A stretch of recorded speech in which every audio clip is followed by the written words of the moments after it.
So we're talking about aging well today, right? It's not just about, living longer, but actually thriving. Exactly. It's really about making those later years like the best they can possibly be. This article's got a great angle on it, talking about pies, which is like that beautiful golden sunset of life. Oh, I love that imagery. It's all about finding peace and, purpose as we age. So how do we make sure our own pies is as vibrant as possible?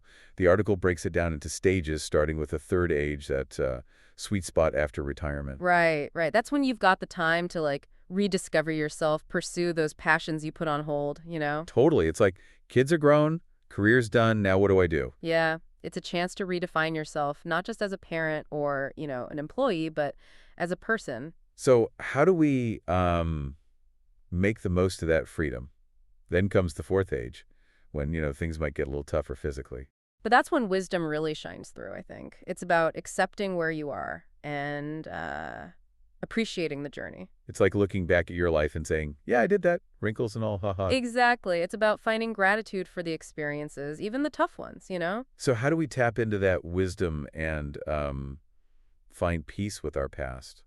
The article talks about keeping your mind sharp, becoming your own brain boss. Yeah, it's all about challenging yourself, learning new things, even as you get older. Like your brain's a muscle, right? Got to keep working it out. Exactly. And it doesn't have to be anything huge, just something that keeps you engaged and curious. So what are some ways to stay mentally active as we age? Then there's this idea of conscious living, being present in the moment, Right. It's about finding that balance between activity, stillness, and really feeling your emotions. like taking time to breathe, connect with your body, and check in with your feelings. It's so easy to get caught up in the day-to-day, but those moments of mindfulness can make a huge difference. So how do we incorporate more Doring into our daily lives? And finally, the article emphasizes forgiving yourself, accepting your imperfections. That's huge. It's about letting go of regrets and embracing who you are, flaws and all. It's like nobody's perfect, and that's okay, right? Exactly. It's about being kind to yourself, especially as you get older. So how do we practice self-compassion and find peace with our past mistakes? I found the part about physical activity really interesting, even just imagining playing an instrument.